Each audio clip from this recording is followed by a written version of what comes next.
Senhoras e senhores, boa tarde. Em primeiro lugar, eu gostaria de parabenizar a BDF pela realização deste 7º Congresso Internacional de Direito Tributário do Rio de Janeiro. Um evento já que se mostra de grande sucesso. Nós temos mais de 200 palestrantes, em mais de 30 painéis, e a confirmação de quase 1.000 pessoas inscritas em formato híbrido e mais de 1.500 pessoas em formato online. Então, merece os parabéns à BDF por esse evento de excelência. Dizer também que é uma alegria compor este painel com amigos queridos e que tanto admiro. Então, muito agradeço essa oportunidade de passar agora a apresentá-los. Nós temos aqui como palestrantes o Dr. Daniel Ávila, que é mestre em tributação, finanças públicas e desenvolvimento, procurador da Fazenda Nacional, ex-diretor do Centro de Altos Estudos da Procuradoria da Fazenda Nacional no Rio de Janeiro, ex-consultor adjunto do MPOG em 2013, mestre em finanças públicas, tributação e desenvolvimento pela UERJ. A doutora Karen Joredini Dias, professora advogada, doutora e mestre em Direito, ex-conselheira da Câmara Superior de Recursos Fiscais. O doutor Marcos Lívio, professor associado de Direito Tributário da UERJ, Associate Research Fellow, University of London. Doutora Maria Rita Ferragu, professora e advogada, livre docente em Direito Tributário pela USP, mestre e doutora pela PUC São Paulo, autora dos seguintes livros: Responsabilidade Tributária, As Provas e o Direito Tributário e Presunções do Direito Tributário. E o Dr. Paulo Rosenblatt, doutor em Direito Tributário pela Universidade de Londres, professor de Direito Tributário da Universidade Católica de Pernambuco, mestre e graduado em Direito pela Faculdade de Direito do Recife, procurador do Estado de Pernambuco, sócio de Bartolot Advogados. Bom, o tema proposto para a discussão neste painel é o da inadimplência fiscal. Eu costumo dizer que a inadimplência fiscal, mas me parece um dano colateral da relação jurídico-tributária, na medida em que não há interesse nem do contribuinte e nem interesse da fazenda pública que ela ocorra. No entanto, na medida em que se configura dela, derivam consequências relevantíssimas que serão abordadas aqui neste painel. A primeira delas é o atual cenário jurisprudencial sobre responsabilidade tributária de sócios e administradores, que será abordado pela doutora Karen. É um tema relevantíssimo, um tema que, na medida em que uma empresa, um contribuinte, se encontra na situação de inadimplência fiscal, é muito importante a consideração sobre a responsabilidade que pode ser atribuída a administradores e sócios, e muitas vezes isso serve de fator relevante na decisão por investimentos, não só domésticos, mas investimentos também de empresas estrangeiras que vêm para o Brasil. Então, passo agora a palavra à doutora Karen, por favor.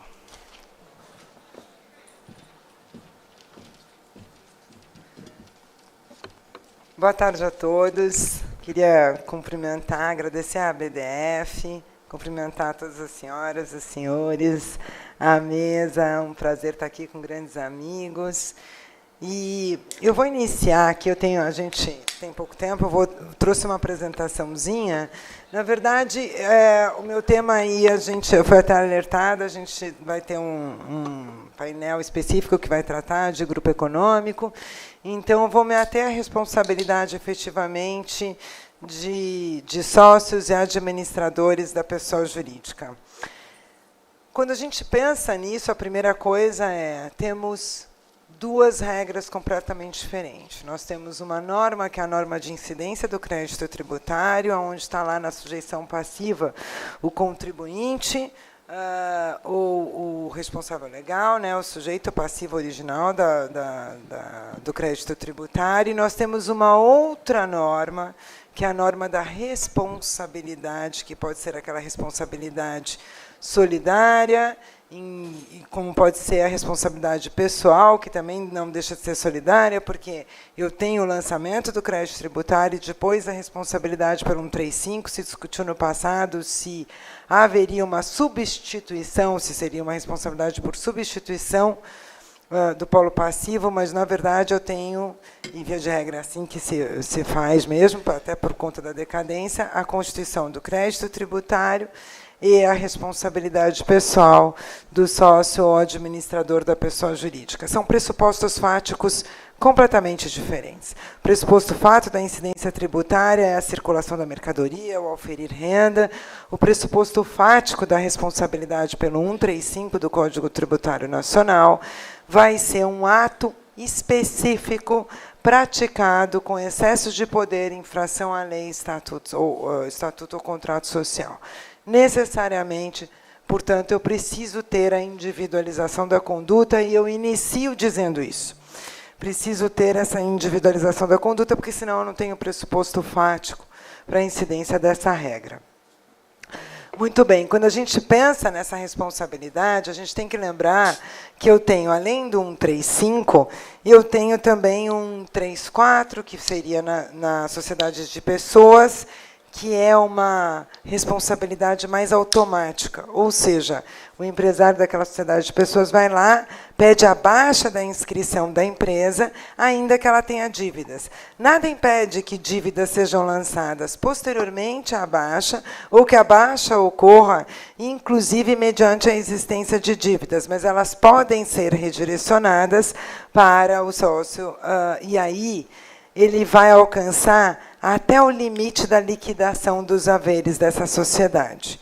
Passou a liquidação dos haveres, ultrapassou o limite dos haveres dessa sociedade, aí a responsabilidade passa a ter que ser atribuída pelo 135. O 124, a mesma coisa. Quando eu estava no CARF, não foram poucas as vezes que eu peguei autos de infração onde a responsabilidade era pelo 124, 135.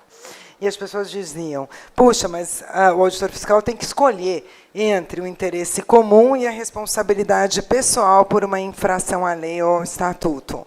Na verdade, se utilizava do 124 em planejamentos tributários, porque se dizia que aquela empresa veículo não era necessária, então, se utilizava do 124 para buscar o sócio da holding, para buscar o sócio pessoa física ou administrador pessoa física de uma das empresas que compunham o grupo econômico. Então, eu tinha 3 regras. A construção do crédito tributário, eu tinha a norma do 124 para alcançar as outras empresas. Alcançando as outras empresas, eu buscava um 135 numa responsabilidade pessoal do sócio ou do administrador. No 124, eu não preciso ser sócio ou administrador para responsabilização. No 135, e isso é importante, a capitulação legal precisa ser sócio ou administrador com poder de gestão. E aí eu tenho as 3 hipóteses. O excesso de poder, infração à lei, contrato social e estatuto. É sempre um ilícito no âmbito societário, né, a princípio. Esse pressuposto fático é um ilícito no âmbito societário. Excesso de poder é aquele ato que é anormal, que não é o usual na gestão da empresa. E a infração à lei ou contrato também está ligado a isso, porque é algo que está para além dos seus poderes de gestão ou da licitude do ato de administrador da empresa.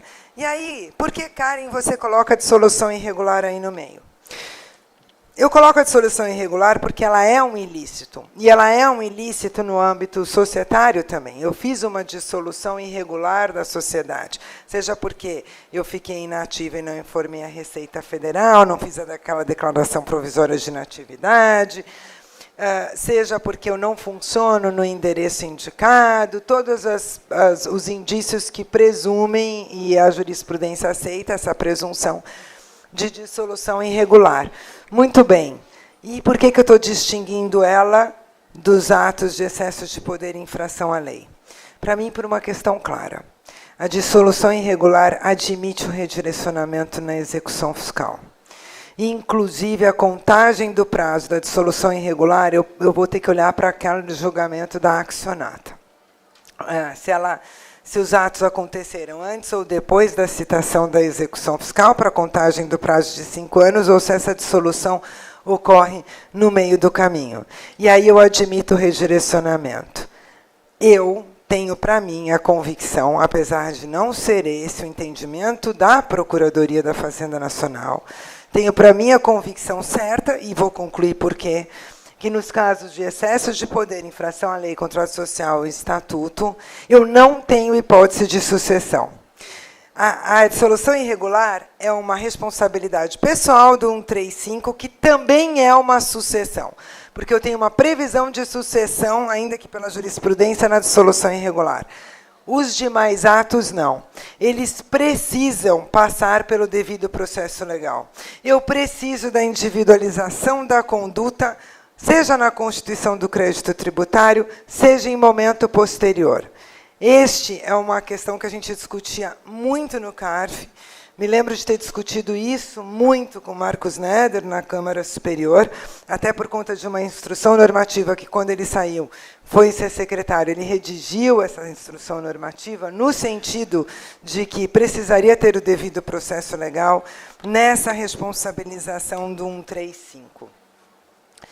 E por quê? Porque eu preciso fazer necessariamente um nexo de causalidade. Um nexo de causalidade entre o ato ilícito no âmbito societário praticado, o descumprimento da obrigação acessória, da obrigação principal acessória. Foi o meu ato, como gestor, que esse ato é ilícito, que gerou o descumprimento dessa obrigação. Portanto, tenho que dizer se a responsabilidade está sendo imputada a alguém que é sócio ou gestor da sociedade, sócio, gestor ou administrador da sociedade, qual o limite da função dele, aonde ele extrapolou, praticou de forma ilícita, e como que essa sua atitude tem um nexo de causalidade com o descumprimento da obrigação principal.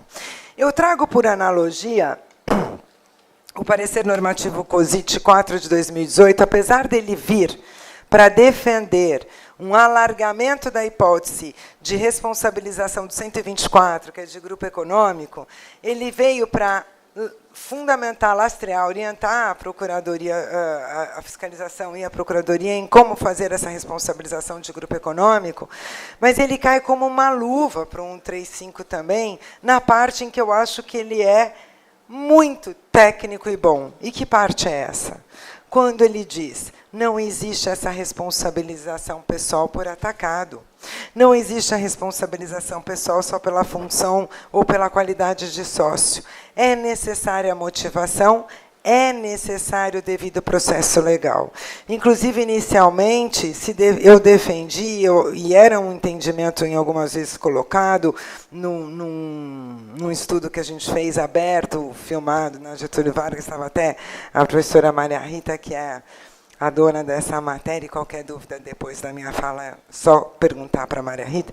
Mas a gente estava lá e a Receita claramente falou. Eu disse, para mim, isso é um prazo até decadencial, porque eu estou trocando a sujeição passiva, estou lançando um novo sujeito passivo. A Procuradoria disse não. A Receita, até a princípio, tem um entendimento de amarrar isto à Constituição do crédito tributário, e a Procuradoria entende que não, que esse é um prazo prescricional, tem aplicado, inclusive, a decisão da accionata para essas situações, onde eu entendo que a decisão da accionata, que prorroga esse prazo para o dia desse conhecimento do ato ilícito, é exclusivamente nas hipóteses de dissolução irregular. Por exemplo, quando eu descubro que um sócio alaranjou a empresa, ele era o administrador, ele alaranjou a empresa. E aí eu descubro esse alaranjamento só depois, por um processo penal, por uma denúncia, por exemplo. Quando eu descubro isso depois, por uma denúncia, é uma hipótese de uma accionata. Mas por quê? Porque aquela dissolução foi irregular. Não é um ato ligado à prática da constituição do crédito tributário, que aí demanda esse devido processo legal, e é por isso que eu acho que esse parecer COSIT auxilia bastante. Muito bem, se a gente for ver, então, que hipóteses a gente tem? A hipótese da dissolução irregular, desde que eu tenha praticado uma fraude ou algo que impute a minha responsabilidade pelo 135 no ato do fato gerador, ou o meu ilícito é no momento da dissolução irregular. Em ambas as hipóteses, eu terei um 135 aqui. Na hipótese de apropriação indébita, me parece bastante claro. O não recolhimento de tributo devido por si, per si, é um ilícito e, portanto, acho que é muito mais factível a responsabilização pelo 135, salvo situações atenuantes, etc. A interposição fraudulenta de pessoas. Necessariamente, o 135 vem com a multa qualificada. Caiu a multa qualificada, para mim, muito difícil a manutenção da responsabilidade pelo 135 do CTN. Mas essa interposição fraudulenta, ela é o quê? Ela é desde a manutenção de conta bancária em nome de interposta pessoa, a utilização de empresas fantasmas, e muitos dos grupos econômicos, depois da Lava Jato, se trata dessa forma, né? A utilização de empresa veículo, infelizmente. Casos de planejamento tributário, que eu sequer chamo de planejamento tributário, porque, para mim, por exemplo, a AGE é uma norma indutora. E eu tinha posicionamento, inclusive, da própria União, determinando que eu constituísse as empresas veículos de investimento. Mas a Receita, para não deixar utilizar dessa amortização do ágio, ela criou uma teoria. E aí ela usa a situação de empresa-veículo. Ao utilizar a situação de empresa-veículo, ela fala que aquela empresa-veículo é desnecessária, entra na interposição fraudulenta, manda para todo o conselho de administrador e administradores sócios da empresa a responsabilidade pelo 135, porque estaria dentro dessa situação. Para mim, essa situação é especificamente aquilo que se mantinha sempre no CARF, a multa qualificada e a responsabilidade pelo 135, que era a utilização interposta à pessoa, empresa fantasma, as situações de sonegação, efetivamente, e de omissão reiterada, por exemplo, declarações zeradas, onde eu elimino o erro pela reiteração, a utilização específica de caixa 2, falsificação de documentos. Todos esses casos eu vou com a multa qualificada e com a responsabilidade pelo 135. E, por último, eu deixo aí uma dúvida, que são todos os demais casos, como esse que eu falei para vocês, de planejamento, que aí me parece muito mais um ato coercitivo para a arrecadação e cobrança do crédito tributário. Aqui uma jurisprudência mais informativa, já que o meu tema era para tratar da jurisprudência. Na apropriação indébita, a STJ mantém a responsabilização pelo 135. Neste, debaixo da sonegação, veja, eu tenho a sonegação, que é caracterizada como sonegação e não mera inadimplência no pagamento do tributo, por conta de um alaranjamento, ou seja, de uma alegação de falsidade. Eu tenho a situação específica de alaranjamento, inclusive na dissolução irregular. Veja aqui. Aqui é uma situação de accionata. Então, aqui o STJ disse, olha, não se aplica o tema 962, que é aquele que eu não vou responsabilizar o sócio ou administrador à época dos fatos geradores, por uma dissolução irregular que aconteceu depois, porque eles não estavam no momento da dissolução irregular. Não, aqui está dizendo o seguinte, o ato da dissolução irregular teve alaranjamento. Ou seja, eu passei a empresa para um laranja antes dela se dissolver. Antes dela quebrar, eu passei a empresa para um laranja. Isto é uma interposição de pessoa, leva um 135 e entra na accionata, porque é algo que eu descubro depois. E aí eu tenho, por fim, aqui uma omissão de receita por depósito bancário. O que a gente discutia no CARF, gente, nessa situação? A gente dizia o seguinte, depósito bancário, omissão de receita, é uma presunção. Como é que eu vou presumir o dolo do gestor? Eu posso presumir, utilizar a presunção para a constituição do crédito tributário, mas eu não posso presumir o dolo do gestor. Duas situações que a gente afastava um 135 e a multa qualificada. Nas presunções e nos casos de glosa de despesa, porque não estava nada omitido, era uma discussão da despesa, como era o caso do AGE. Aqui, e isso eu também mantive várias vezes, tanto a multa qualificada quanto a responsabilização, é o caso de omissão de receita por depósito bancário, que é uma presunção, mas eu tenho um dado objetivo que não é a presunção, que é a utilização de conta de interposta pessoa. Para mim é suficiente para a manutenção da multa qualificada e da responsabilidade solidária.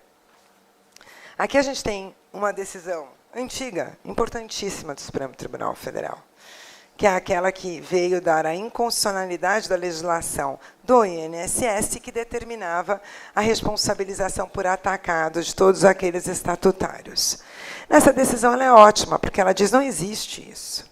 Eu tenho que me ater a 128 do CTN. Eu tenho que estar dentro das hipóteses do 134, 135, ou de uma hipótese de responsabilidade legal, que é aquela da subvenção tributária, que é aquela que eu posso me ressarcir. Do contrário, eu não posso. Eu não posso, não existe. E aí o Supremo diz uma coisa importantíssima. O 135 não é responsabilidade objetiva, como do contribuinte, do sujeito passivo original, que o 136 coloca. O 135 é uma responsabilidade subjetiva, que exige o dolo, que exige a individualização. A lei é inconstitucional. Nessa mesma linha, vem o Superior Tribunal de Justiça, tanto em recursos que tratam especificamente disso, quanto no repetitivo, que eu cito aí também, que ele diz que a mera falta de pagamento do imposto, ou o mero fato de ser sócio, não é suficiente para responsabilização solidária, sequer para multa qualificada. Para a gente manter uma multa qualificada numa omissão de receita, haja reiteração, haja acusação. Né? É exatamente isso que desencadeou até com a súmula. Bom, não adianta só ser sócio, não basta uma omissão de receita, não basta uma inadimplência fiscal, preciso dessa comprovação do dolo. A mesma coisa na dissolução irregular. Ou seja, se há uma liquidação que ocorreu com débitos pendentes, eu vou até o limite dos bens da pessoa jurídica, redirecionamento imediato. Após esses bens existentes no momento da liquidação, devo ir para 135. Na dissolução irregular é responsável aquele, e isso já foi definido também pelo STJ, aquele que faz a dissolução irregular, porque aquele é o ato ilícito, aquela é a conduta subjetiva que eu preciso, aquele é o pressuposto fático. Então, é a dissolução, quem pratica a dissolução irregular, independentemente de estar ou não no momento do fato gerador, salvo se aquele que compunha a empresa antes da dissolução irregular e era gestor, foi acusado pelo 135 no nexo de causalidade com o débito. Pessoal, vou pular um pouquinho só para chegar numa parte que me parece, eu vou acompanhando aqui porque eu não consigo ler, numa parte que me parece aqui importante, que, para além da dissolução irregular, que é a questão efetivamente da acusação vir do 135 no momento da constituição do crédito tributário. Eu fiz um levantamentozinho a partir até de um artigo do Carlos Daniel, que também foi conselheiro do CARF. Ele fez, na verdade, esse levantamento, e ele mostra que, do levantamento que foi feito na primeira sessão, e é o que eu também vivenciei, posso dizer que vivenciei exatamente essa jurisprudência, praticamente todos os acórdãos caminham no sentido de que não basta a prova da gestão. Nenhum diz que basta ser sócio. Nenhum. Esse que está em vermelho, ele tem uma contradição. A ementa veio como a ementa padrão dos acórdãos do CARF, dizendo que não basta sequer a gestão, precisa ter o ato individualizado, mas no corpo do acórdão, ele diz que não precisa da individualização, basta mostrar a gestão. Os demais acórdãos, todos caminham para a necessidade de gestão, absolutamente todos. Né? E eles caminham para a necessidade de gestão para além disso. Ele diz, olha, a necessidade de gestão afasta, por exemplo, os membros do Conselho de Administração, porque a conduta deles, eles não teriam poderes para essa decisão, para essa verificação. No caso dos gestores, eles dizem, eu preciso que seja identificado o ato doloso. Então, um dos casos que eu entendo favorável, porque é de acordo com a jurisprudência, mas ele mantém a responsabilidade porque houve uma ocultação de faturamento ou houve a utilização de uma empresa laranja.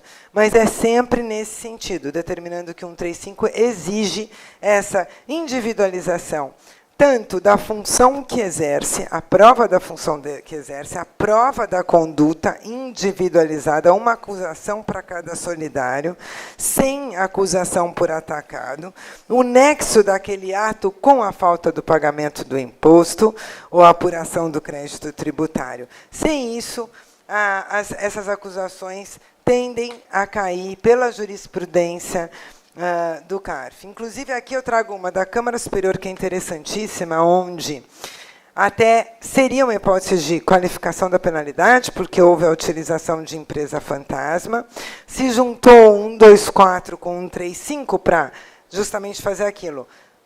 Tem empresa fantasma. Então, essa aqui que deve o tributo é uma fantasma. Eu estou indo para outra. Achei a outra, 124. A partir do momento que eu achei a outra, constitui o grupo econômico, eu vou para os gestores desse grupo econômico e aplico 135 para a pessoa física.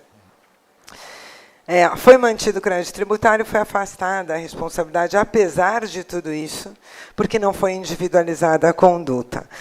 No segundo caso aqui, se utilizou do 124 para uma conduta pessoal de pessoa física, que são os gestores, são os consultores, contadores, advogados que assinam os atos societários, e o CARF também afastou isso. Isso aqui, gente, é uma fiscalização que eu acompanhei. Veja só, a doideira, né? Então, isso aqui é um caso de ágio, auditado, avalizado, que seguiu a lei, que tem partes independentes, tem pagamento do preço. A Receita não concorda, o que ela faz? Eu quero saber quem fez essa engenharia financeira, que criou um veículo de investimento. Cadê o contador? Cadê todo mundo? E aí ela vai e tenta, obviamente, responsabilizar quem assinou os atos societários, etc. É para eu acabar? Vou acabar. Só acabando... perdi o horário. Só acabando aqui, é importante falar da IN, da Receita, que ela veio dizer o seguinte: eu vou fazer essa responsabilização, tanto eu preciso de PA, que eu tenho direito a defender o crédito tributário e a responsabilidade, tenho direito ao devido processo legal. Então, eu faço isso no momento da construção do crédito tributário, ou eu faço isso após o oferecimento da impugnação, antes do julgamento da DRJ, e reabre prazo para todo mundo falar, ou eu faço isso quando concluiu o julgamento antes de ir para a dívida ativa. Mas, nessa hipótese, e aí acabando, é tão claro que a Receita admite que eu só posso responsabilizar nessa hipótese, ou seja, depois que acabou o devido processo legal, se é fato novo que foi subtraído do conhecimento do auditor fiscal quanto da lavratura do auto de infração. Como é que eu posso imaginar isso submetido a uma accionata da vida? É essa a discussão, então, que eu deixo para depois. Obrigada. Obrigado, Karen, por essa irretocável análise jurisprudencial que muito bem delimitou o alcance da responsabilidade tributária que se pode atribuir a administradores e sócios em um momento em que, como o próprio Congresso vem assegurando, e muito falado desde então, nós precisamos de segurança jurídica, né? Então é importantíssimo para que haja uma segurança jurídica, a segurança jurídica vem realmente da perfeita compreensão do alcance dessa responsabilidade, como ela pode ser atribuída, o que se exige para que ela seja atribuída. Parabéns. Eu agora passo a palavra ao Dr. Marcos Lívio, que é profundo conhecedor do contencioso administrativo, judicial, tributário no Brasil, como já referido pelo ministro Luiz Fux, não só na análise de todo o contencioso, mas na elaboração de diagnósticos que poderiam ser sugeridos com vista à diminuição e redução da litigiosidade. Então, o Marcos Lívio falará sobre a transação tributária e a anistia fiscal. Boa tarde a todos e a todas. Eu agradeço as gentis palavras do meu amigo André. Não esperem muito de mim, a Karen é a melhor conselheira de todos os tempos do CARF, então tudo que ela fala é muito profundo. A Maria Rita é a maior especialista em responsabilidade tributária do Brasil. O Paulo, que está ali com aquela cara tímida dele, ele fez a melhor tese de planejamento tributário da Inglaterra. Foi elogiado pelo professor Baker com no corrections, ou seja, o trabalho dele é irretocável. Temos aqui o Daniel, cria da UERJ, é o procurador da Fazenda Nacional, que entende os contribuintes. E é bom a gente ter a presença de um procurador da Fazenda que dialoga. E talvez essa seja a palavra que vocês mais ouvirão aqui, diálogo, cooperação. As portas do diálogo foram abertas. E o André não precisa comentar, ele é o secretário-geral da BDF, então isso diz tudo, né? Talvez seja um pouco contraditória a minha palestra, porque falarei para vocês sobre transação.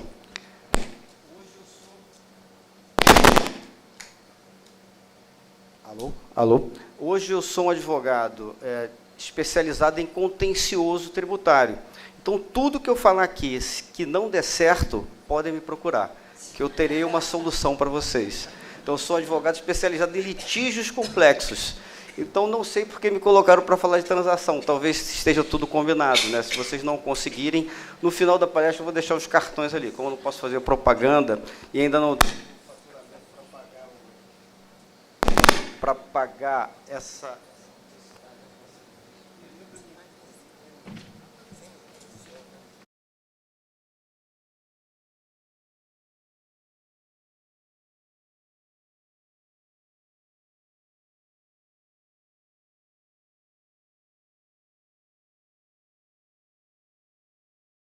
Bom, então, talvez possamos fazer aqui um pequeno esforço histórico.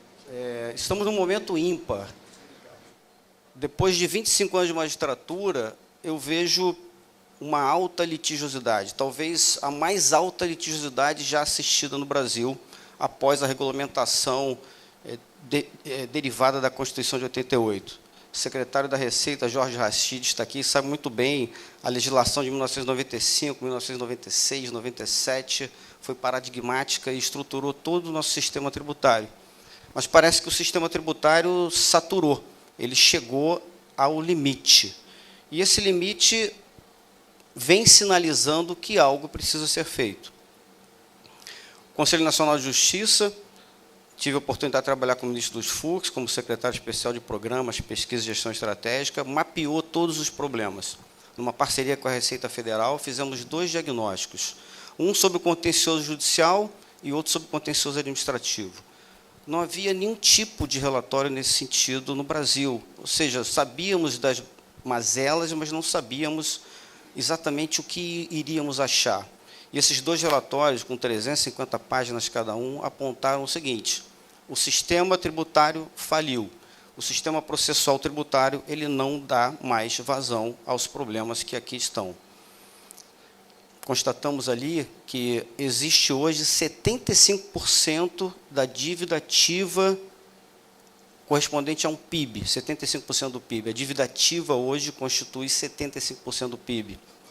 Está na faixa de 2 trilhões de reais, mais ou menos. O custo da execução fiscal hoje beira 30 mil reais. Nós temos 33 milhões de execuções fiscais. Isso custa ao país, por ano, 1 trilhão de reais. Isso já sinaliza que, além de uma reforma tributária, que já foi muito bem contextualizada pelo meu amigo Gustavo Brigagão, a reforma tributária que ninguém viu e apareceu votada na Câmara dos Deputados, a PEC 45A, o Brasil também precisa de uma reforma do processo tributário. E, com esse espírito, já na linha do que a Procuradoria da Fazenda Nacional vinha fazendo, a Procuradoria da Fazenda já havia tomado um movimento, uma decisão estratégica desde 2010 em mudar a sua atuação jurisdicional, com a implementação do ajuizamento seletivo, do negócio jurídico processual, da Lei de Liberdade Econômica, culminando com a Lei 13.988 de 2020. Esse movimento foi paradigmático e demonstrou que as instituições do Brasil buscavam alguma solução para esse quadro caótico, não só de direito material, como de direito processual. Dentro dessa perspectiva, nós estamos vivenciando um novo momento, e esse momento é um momento de abertura, de diálogo entre o fisco e o contribuinte. Há algum tempo atrás, quando então fui auditor da Receita Federal, os advogados eram proibidos de subir na repartição para conversar com a equipe de auditoria. Eu fazia uma auditoria de imposto de renda na época. O auditor que recebesse o advogado ou cumprimentasse o advogado no prédio, ele era tido como um fiscal corrupto. E isso perdurou por muito tempo, e não até muito tempo atrás. Hoje, nós estamos numa fase muito diferente daquela, e isso se dá não só à necessidade, eu acho que a necessidade foi um grande fator, mas ao espírito de dialogar e resolver os problemas de uma forma mais franca. Com base nisso, o Conselho Nacional de Justiça e o Senado Federal, o senador Rodrigo Pacheco, presidente do Senado Federal, e o ministro Luiz Fux, criaram a Comissão de Juristas para a Reforma do Processo Tributário, comissão essa presidida pela ministra Regina Helena Costa. Na oportunidade, analisamos todos os projetos de lei em vigor sobre o processo tributário. E aqui temos vários colegas da comissão, Aristóteles aqui, o Leonel, já vi, o Walter Lobato, e fomos capazes de, em 6 meses, escrevermos 8 projetos de lei, que vão tratar de todos os temas que passarão pelo que eu falarei aqui. Arbitragem tributária, sim, o Brasil superou o dogma da indisponibilidade do bem público. Ou seja, nós podemos ter uma arbitragem tributária. Da mediação tributária, nós temos um projeto sobre mediação tributária, e, principalmente, a transação tributária. Estão sendo levados para o Código Tributário Nacional os principais parâmetros, a espinha dorsal, a estrutura da transação tributária federal, fruto da Lei 13.988, para que esse espírito ele se espraia por todos os entes federativos. E é esse diálogo e cooperação que foi implementado na Comissão de Juristas. A comissão aprovou todos os projetos por unanimidade. Então, acreditem ou não, até o doutor Bichara concordou com os projetos que foi aprovado na comissão. Então, tivemos a votação por unanimidade de todos os projetos de lei, com representantes da Fazenda, dos advogados, do fisco, e entre outros que estavam ali, da academia, etc. Isso sinaliza uma coisa: o judiciário ele precisa agora dar a sua contribuição, dar o seu passo, né? Esses mecanismos de solução de controvérsia, eles não são suficientes para resolver o problema. E esse problema também passa pelo Poder Judiciário. E vou tratar aqui de algumas incoerências e posturas institucionais que poderiam tornar a relação fisco-contribuinte ainda mais amigável. Dentre elas, protocolos de cooperação interinstitucional, onde o contribuinte possa dialogar no desenho legislativo, ou seja, os atos normativos eles não podem ser implementados, realizados, sem a contribuição da sociedade. Qualquer ato legislativo desenhado sem a contribuição da sociedade é um ato ruim, ele é um ato falho e ele vai gerar contencioso litigioso tributário. Mas não só isso. A criação de uma rede nacional de redução de litigiosidade tributária também é um dos aspectos que está sendo trabalhado num acordo de cooperação técnica do CNJ e do NEF, do Núcleo de Estudos Fiscais da Fundação Getúlio Vargas, grupo esse que eu coordeno com a minha amiga, que também aqui está, a Rita Nolasco, buscando soluções de todos os entes federativos do sul do Brasil que trabalham a mediação, a conciliação, a transação, para que nós possamos trazer novas soluções, trazer novas medidas. Mas nem tudo são flores. Eu usarei aqui o meu tempo expressamente determinado, né? A Karen, uma advogada bem-sucedida, já super bem-sucedida, ela não tem pressa para falar, ela não precisa atender os clientes, ela está despreocupada. Eu não, como eu estou no início da minha carreira da advocacia, eu vou me ater aqui ao tempo que me foi designado. E alguns problemas ainda atrapalham a transação tributária, a sua efetividade. Então, eu diria que a questão da discricionariedade quanto aos critérios técnicos para a avaliação da CAPAG dos contribuintes. A Lei 13.988 delegou ao Procurador-Geral da Fazenda Nacional a definição de alguns critérios que estavam discriminados na lei. mas a fórmula específica em que o sistema calcula essa CAPAG, ela ainda é uma fórmula oculta, é uma caixa preta. Não existe ainda uma auditoria, uma possibilidade de verificar o algoritmo que está ali fazendo. Então, determinado contribuinte, ao ser classificado em contribuinte A e B, ele não teria direito à transação tributária. Só os contribuintes na categoria C e D, que são os créditos irrecuperáveis ou de difícil recuperação.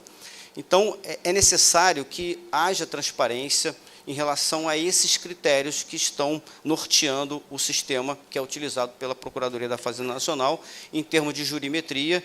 E eu tenho absoluta certeza que a doutora Annelise, que capitania todo esse trabalho brilhante da Procuradoria da Fazenda Nacional, estará sensível a essas alterações. Mas o ponto alto da aula de hoje talvez seja o projeto de lei 2384 de 2023. Pessoal, esse projeto de lei é o sonho de consumo de qualquer contribuinte.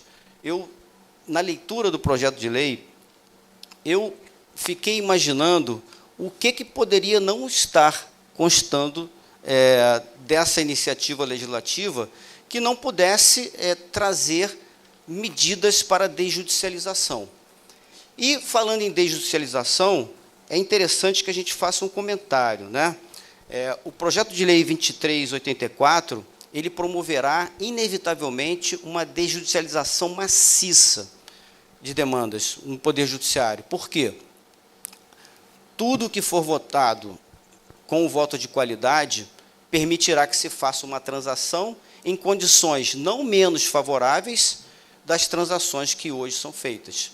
Significa que, resultado em empate, voto de qualidade, o contribuinte estará dispensado do pagamento dos juros, das multas, e ele poderá fazer parcelamentos com redução dos valores, se ele for enquadrado na CAPAG C e D. Bem, o que a gente pode destacar? Primeiro, essa desjudicialização ela vai ter um efeito contrário, né? Significa que o contribuinte que não judicializar, a partir do momento em que ele sabe que um player do setor econômico que ele atua entrou com o processo administrativo, ou com a ação, a impugnação administrativa, ele estará obrigado a entrar também. Por quê? Se ele não entrar e aquele outro contribuinte obtiver uma decisão por voto de qualidade, ele simplesmente estará perdendo uma vantagem competitiva concorrencial. Então, na medida que a gente tem uma desjudicialização, inevitavelmente eu vou ter uma judicialização, ou o que quer que seja, né, uma impugnação administrativa. Eu estarei levando todos os litígios para o processo administrativo do CARF. E isso tem um significado muito especial. O CARF hoje, de acordo com o seu regimento interno, regime de remuneração dos conselheiros, hoje, por mais incrível que pareça, uma conselheira do CARF que fica grávida, ela não recebe salário, porque ela não recebe por sessão. E é uma regra completamente absurda.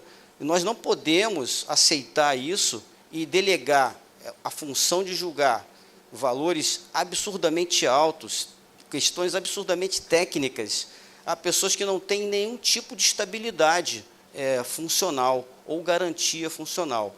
E o CARF, a partir desse momento, ele terá uma responsabilidade muito maior. Bem, em relação à lei, meu tempo está acabando, eu poderia falar que as condições da transação, nesses casos do voto de qualidade, elas serão menores. E eu poderia falar de um tema que é extremamente caro para os contribuintes, a questão da execução antecipada do seguro-garantia. E, nesse ponto, eu destaco que existe uma atuação incoerente da Procuradoria da Fazenda Nacional, não do Daniel, ele não faria isso. Por quê? Hoje, nós temos diversas condutas de procuradores distintas nas varas de execução fiscal. Um pede a execução da garantia, outro não pede. Um juiz defere, outro juiz não defere. Um juiz fala, tem litispendência se entrar com ação anulatória antes, então não pode entrar com ação anulatória. Aí a União agrava, o tribunal cassa a decisão, a parte não pode entrar com embargos à execução, se ela pudesse entrar com seguro-garantia, ela estaria com com a execução suspensa na forma do 9.2, e ela também perde a liminar na ação anulatória, ou seja, ela vai ter uma execução forçada antecipadamente, com uma violação muito clara do princípio da menor onerosidade. E a lei traz um artigo generoso em relação a isso, no sentido de que, se o processo for decidido no termo de voto de qualidade, não haverá liquidação antecipada de garantia. No mais, a lei só replica o que já estava na Lei 13.988, que permitir que a redução dos descontos vá até 65% e o prazo seja de 120 meses, e que também se possa já prejuízo fiscal, que esses valores reduzidos de parcelamento não possam ser utilizados como base de cálculo do imposto de renda da contribuição social, dentre outros aspectos relevantes. Bem, para concluir, eu gostaria de dizer que eu fui extremamente ludibriado pelos meus colegas advogados. Todos falavam, sai da magistratura e vem advogar, sai da magistratura e vem advogar. Eu, acreditando nisso, eu implementei esse projeto. E semana passada eu fui despachar a minha primeira liminar, no TRF2. Falei, não vou usar o elevador privativo, porque agora eu sou advogado. Segurança, não, doutor. Eu falei, não, vou começar bem aqui. Fui no elevador privativo, subi, cheguei no cartório, abri um sorriso para a funcionária, falei, boa tarde. Ela, senta aí, doutor, que a sua liminar está sendo apreciada. Boa tarde para todos. Obrigado.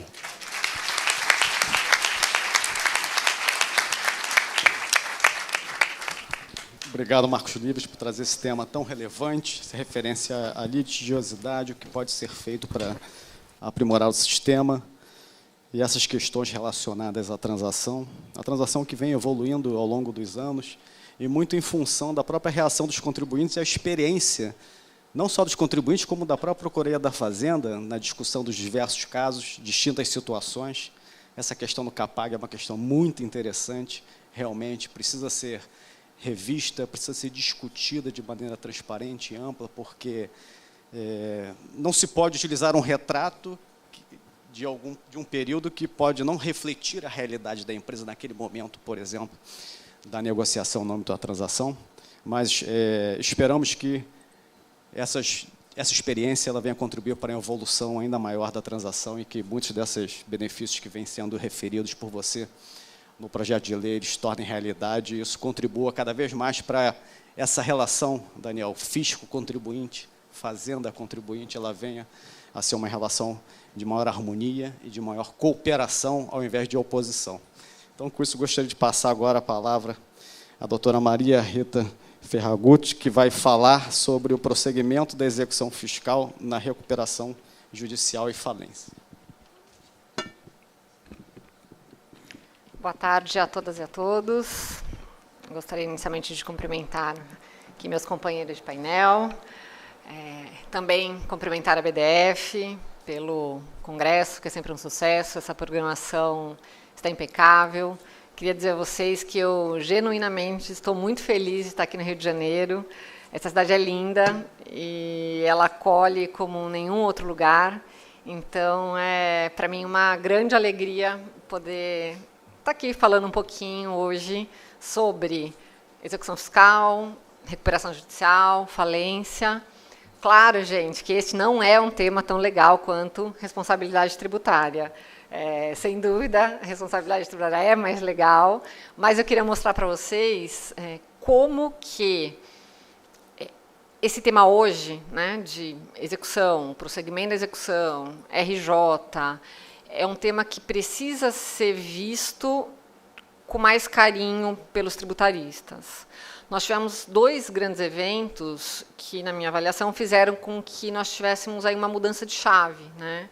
O primeiro deles foi a publicação de uma lei nova em 2020, que alterou vários pontos da legislação sobre falência e RJ, com algum impacto no tributário, somado à pandemia. Então, é claro que mesmo antes da pandemia nós tínhamos várias empresas aí em RJ, empresas falidas, mas nós presenciamos e acompanhamos todo assim o caos que muitas empresas pequenas e médias e algumas poucas grandes sofreram por conta aí de todas as restrições advindas da pandemia. Então, assim, nós temos uma situação de alteração legislativa, uma realidade que fez com que mais contribuintes se sujeitassem a essa previsão legal.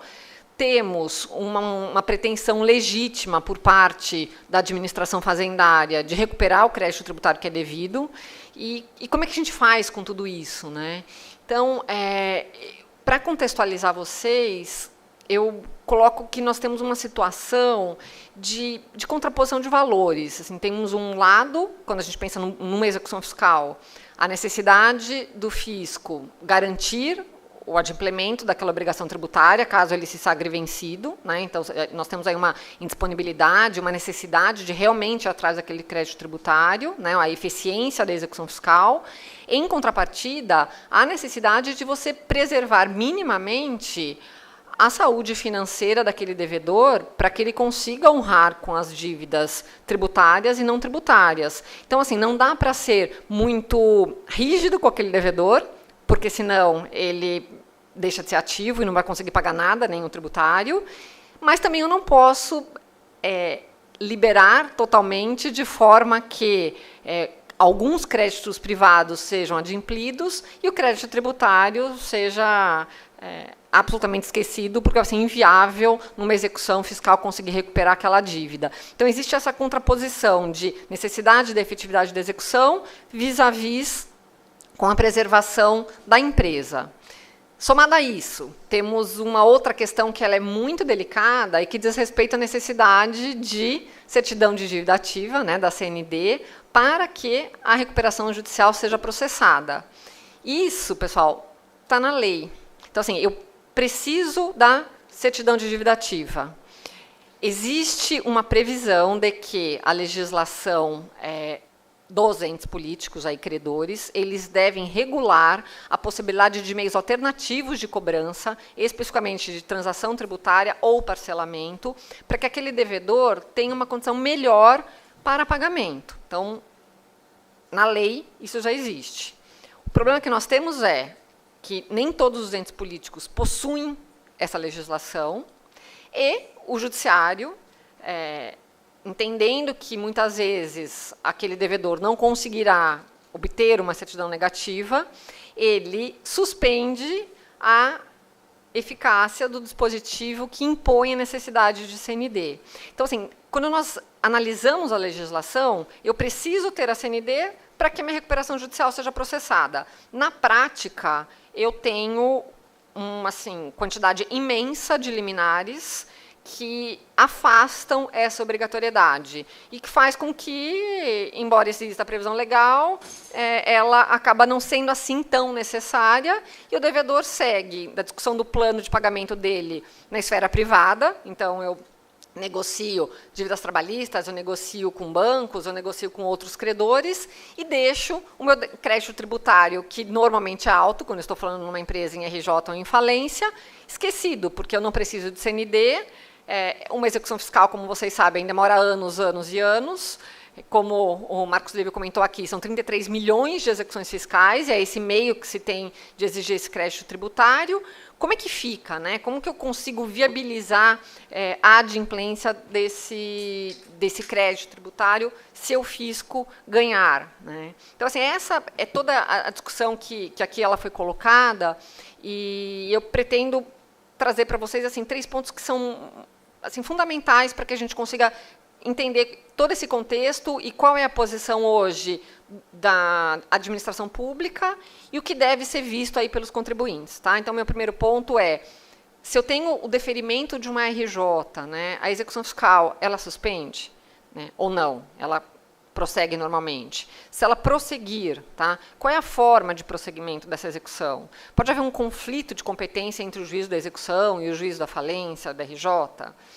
O crédito tributário, ele prefere efetivamente qualquer outro, né? E, por fim, a cobrança judicial do crédito, ele sujeita-se a um concurso de credores. Então, não é o nosso escopo aqui entrar nos detalhes de cada um desses temas, mas sim ver qual é a aplicabilidade dentro da execução fiscal, tá? Então, a lei que eu me referi aqui de 2020 é a 14.112, né, que trouxe um panorama muito diferente para RJs e falências, numa certa medida afetando o campo tributário. Em que medida ela afetou? Então, destaco aqui uma primeira uma primeira observação, que ela é muito importante, tá? E que diz respeito aos atos de constrição patrimonial, né, no bojo dessas execuções fiscais. Então, eu sei, porque consta da lei e porque o STJ confirmou que a execução fiscal ela segue, apesar do deferimento da RJ. Tá? Então, segue a execução fiscal. Agora, nós sabemos, para que eu tenha uma execução fiscal sendo processada em seguida, eu preciso de garantias, sejam parciais, mas eu preciso ter uma garantia.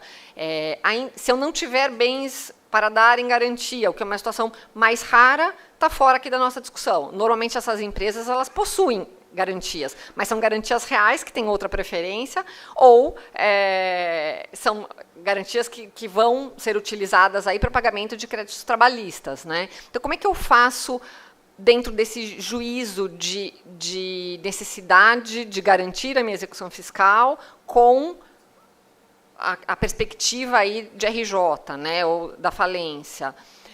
O que foi decidido é que o juiz da RJ, então cível, recuperando, ele tem prioridade sobre o juízo tributário. Então, a execução fiscal, ela continua normalmente, ok? É submetido ao juiz a avaliação de quais bens podem ser penhorados e quais não podem ser penhorados. Esse juiz da execução fiscal, ele exerce seus juízos de valor para ver se ele aceita ou não aceita. E depois há essa necessidade do que a lei chama aqui de cooperação jurisdicional, de forma que essa avaliação daquilo que foi aceito ou não foi aceito seja submetida a um outro juízo da RJ, para que se confirme se aquilo que o da execução fiscal decidiu deve ou não prevalecer, considerando essa necessidade de perpetuação da atividade operacional daquele devedor. Tá? Então, o juízo da execução fiscal ele é como se fosse um juízo de passagem, que tem que ser confirmado. Caso o da RJ não se manifeste, aí volta para a execução fiscal. Mas isso é uma necessidade de cooperação que eu acho que ela é muito bem-vinda com a legislação nova. O que não está muito claro é como essa cooperação se dá. Então, assim, a minha avaliação é que, havendo um conflito de competência, não é o tributário que vai decidir. Então, é uma cooperação em termos, porque ele, em não concordando, ele vai ter que se sujeitar a uma decisão da esfera civil.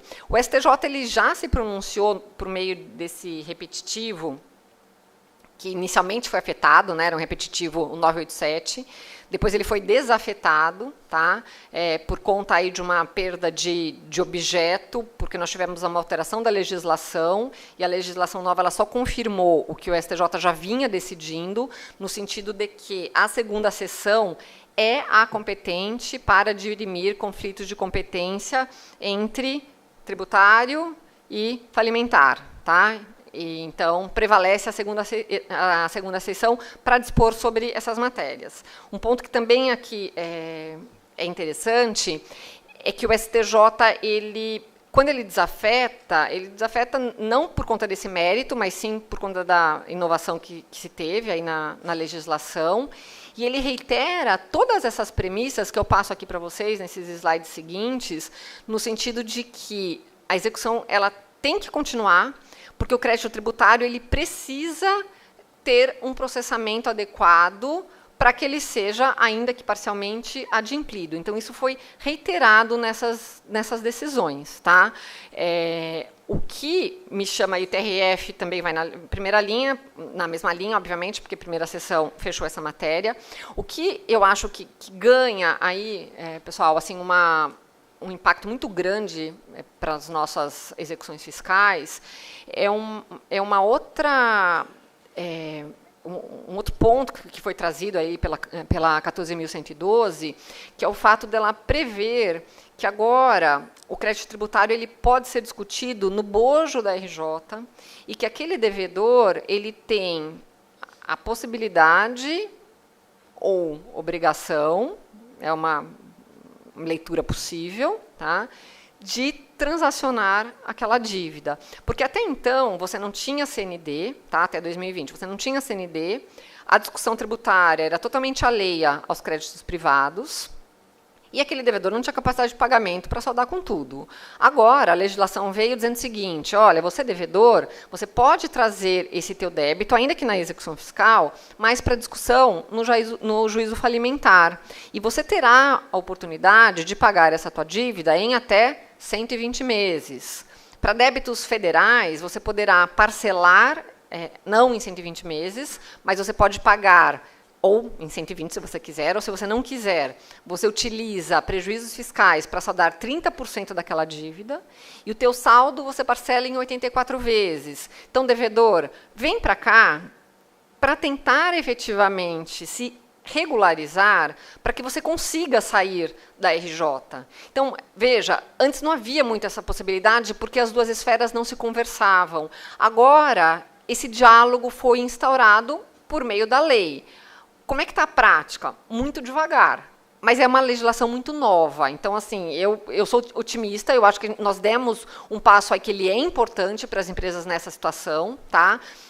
Nós sabemos que quando nós tratamos aqui de lei de transação, que esse 120, na verdade, até 120, claro que vai depender da situação concreta daquele devedor, do grau de recuperabilidade daquele crédito, da situação, se é um devedor que tem condições de pagar ou não tem condições de pagar aquela dívida, mas imaginando uma situação realmente assim muito ruim, você vai, faz uma proposta, no caso para a PGFN, para este parcelamento, que ele é muito expressivo, né, de 120, com redução, gente, de até 70% da dívida. Hoje o que vigora é 65%, né, para uns casos até 75%. Mas veja, eu tenho possibilidade de uma redução que é extremamente significativa. Tá? Imaginem vocês, hoje, 65% de redução, com parcelamento do saldo em 10 anos. Se a pessoa não aceitar, é porque realmente ela não acredita na perpetuação daquele negócio. Vamos combinar aqui que é difícil, nós temos uma condição melhor que essa. Está caminhando devagar? Sim, está caminhando devagar. Mas por que está caminhando devagar? Eu não tenho essa resposta. Não sei se alguém sabe, porque assim, para mim essas condições elas são muito boas para que ela não fosse adotada de uma forma mais ampla. Tá? Precisarei deixar o meu bem lá garantido na execução fiscal? Precisarei, mas veja, essa já é uma realidade de qualquer devedor, então aí não tem nenhuma novidade. Tá? A novidade é o ponto positivo, redução expressiva da dívida e um parcelamento igualmente expressivo. Então, de fora, sem analisar um caso concreto, aí que poderia ser diferente a minha conclusão, mas olhando aqui de fora a legislação, eu acho que sim, que aqui é uma chamada para aquele devedor vir e regularizar. Se ele não o faz, né? Então, eu já participei assim, de alguns eventos e já analisei algumas poucas decisões judiciais que eu identifiquei sobre o tema. O que se tem hoje você não quis parcelar nessa situação, a tua execução fiscal vai seguir. Mas isso é obrigação do advogado público. Né? Então, assim, é dada uma oportunidade valiosa. Você não quis, eu sigo com a execução. Legítimo, na minha avaliação. Um outro ponto, que ele é mais drástico, mas eu vi acontecer somente em 2 vezes. Tá? Ambas as vezes se deu em São Paulo, por coincidência, em que a PGFN solicitou a falência daquele devedor em RJ, porque havia um parcelamento sendo firmado e ele foi descumprido. Veja, é só um cuidado que nós precisamos ter, porque nestes 2 casos, apesar de ter havido esse descumprimento, o ponto principal que a Fazenda Nacional pautou o pedido de convolução da RJ em falência não foi um mero inadimplemento daquele parcelamento firmado, e sim foi o inadimplemento somado a uma situação ali comprovada, vamos dizer assim, de dilapidação patrimonial e dolo. Então, a questão da fraude é o que motivou, nestes 2 casos, o pedido de convalação, e não exclusivamente inadimplência de um parcelamento. eu já participei desse evento que eu mencionei aqui para vocês, em que o procurador responsável pelo caso à época, ele foi claríssimo no sentido de que, pelo menos naquele momento, a PGFN não pediria isso, porque o contribuinte estava lá parcelando e tentando regularizar a sua situação fiscal, eles não seriam eles os responsáveis pela falência daquela empresa, mas que, no caso concreto, realmente era uma situação de fraude, aí não fazia no mínimo sentido que não fosse ser esse o desfecho, né, do caso. E, para concluir aqui, são 2 pontos assim, muito rápidos, mas são informações importantes nesse contexto tributário. O primeiro deles é um 186 do CTN, que vocês devem conhecer bem, né? Que trata aí da preferência do crédito tributário. Então, ainda que o crédito tributário ele tenha todo um tratamento especial e específico, ele não prefere créditos trabalhistas, né, nem com garantia real, e tampouco os créditos prioritários, que são os créditos extraconcursais. Então, o crédito tributário vem em 4º lugar, à exceção das multas tributárias, que ficam um pouquinho mais para baixo na ordem de preferência, né? Mas é necessário, sim, por uma escolha legislativa, que se priorize o trabalhista, e garantia real e os créditos prioritários. Tá? E, por fim, nós temos o artigo 187, que é um artigo que foi muito discutido aí durante vários anos, da perspectiva da administração fazendária, e que prescreve que a cobrança do crédito tributário não é sujeito a concursos de credores. Essa DPF, que foi proposta pelo Distrito Federal, teve como desfecho o reconhecimento da não recepção desse artigo pela Constituição Federal de 88, ou seja, a cobrança do crédito tributário é sujeita a concurso de credores, o que significa que, no final da execução fiscal, sobrar dinheiro para pagar tributos, esse dinheiro que sobrar não vai ser direcionado para a União Federal integralmente, que é o que se tinha até essa DPF. Tá? Como não existe esse concurso de credores, todos os entes políticos credores daquele devedor, tá, deverão receber parcela daquele valor que possa ser aí passível para pagamento e desse adimplemento parcial. Né? A ministra Carmen Lúcia foi a relatora dessa arguição de descumprimento de preceito fundamental e ela baseou o voto na necessidade de se considerar todos os entes políticos efetivamente aí iguais e priorizar o pacto federativo. Então, há a divisão dessa receita. Então, é isso que eu gostaria de tratar aqui com vocês. Eu agradeço imensamente a atenção e desejo a todos nós aí um excelente congresso. Muito obrigada.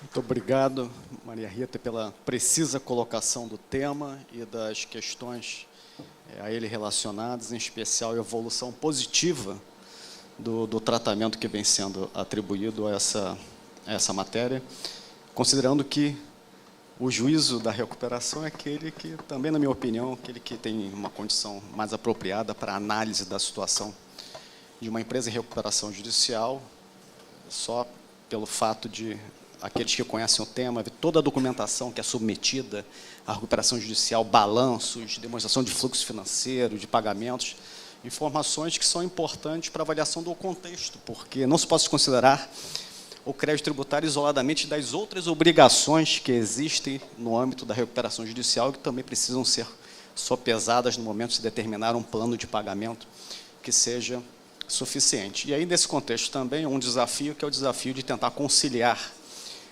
o pagamento do tributo com aquele pagamento dos outros credores. Né? Então, é tentar adequar o fluxo de caixa da melhor maneira possível, de maneira que haja também uma flexibilidade na determinação da forma de pagamento, parcelas, sazonalidade, por exemplo. A indústria, o varejo é um varejo que claramente tem receitas em determinados períodos, Dia das Mães, final de ano, etc., e faz sentido uma flexibilidade para o recebimento de pagamentos maiores em determinadas épocas, e às vezes a gente não vê essa flexibilidade na negociação da transação, mas esse é um desafio e eu concordo que estamos evoluindo e seguindo bem nesse sentido. Uma informação que eu acho que é muito interessante, a partir aí da tua observação, é que quando o parcelamento é feito, até 120 vezes, ele pode ser trabalhado de acordo com a capacidade de pagamento do momento. Então, ele inicia pagando muito pouco, prevendo que, no final, como essa empresa, né, espera-se que ela tenha maior condição de pagamento, ela pagará mais. Então, assim, não são 120 parcelas, uns 120 avos. Não, paga-se pouco no início. Então, assim, é muito inteligente. É realmente aí para propiciar a saúde financeira daquela empresa deficitária. Exatamente. Eu olhei aqui para a Karen, porque eu aprendi muito com a Karen nessa matéria. Trabalhamos junto em alguns projetos e um grande aprendizado. Agora, passar, então, ao Dr. Paulo Rosenblatt, que agora falará sobre as garantias em situação de inadimplência fiscal. Por favor. Boa tarde a todos. Queria agradecer aqui o convite de participar novamente do Congresso da BDF. Agradecer a diretoria aqui em nome do nosso presidente, do André, que está aqui presente, em nome do qual também cumprimento toda a mesa. Queria agradecer ao meu amigo Marcos Lívio por essa injeção de autoestima que ele me deu hoje, que é excelente, a pessoa sai se sentindo bem daqui. E hoje eu vou falar sobre as garantias, não é, em situação de inadimplência fiscal. Como é que o devedor, né, ele vai se defender, o que é que nós temos de recente. A primeira coisa que o devedor, né, procura um escritório de advocacia, então, no caso, vai procurar aqui o Dr. Marcos Lívio, né, ele não vai perguntar quanto é que deve, o que é que deve, ele só está precisando de CND. Né? Então, essa é a primeira coisa, doutor, estou precisando de uma certidão, e aí ele vai para as hipóteses aí do artigo 151. Então, a primeira coisa que ele vai fazer, né, é tentar buscar alguma dessas hipóteses. Ou então, ele vai para a execução fiscal, né, onde vai garantir essa execução fiscal, e aí o artigo 206 também do CTN garante, né, a emissão de uma certidão positiva com efeitos da negativa. E na execução fiscal, né, pela Lei 6.830 de 80, vai ter as duas formas de defesa, né, que são a exceção de pré-executividade, embargos à execução e também os embargos de terceiro. E a própria Lei de Execução Fiscal cita lá, já se considera exemplificativo, o artigo 38 da LEF, dos meios de defesa, né, nas ações ordinárias, né, que vão discutir o crédito tributário.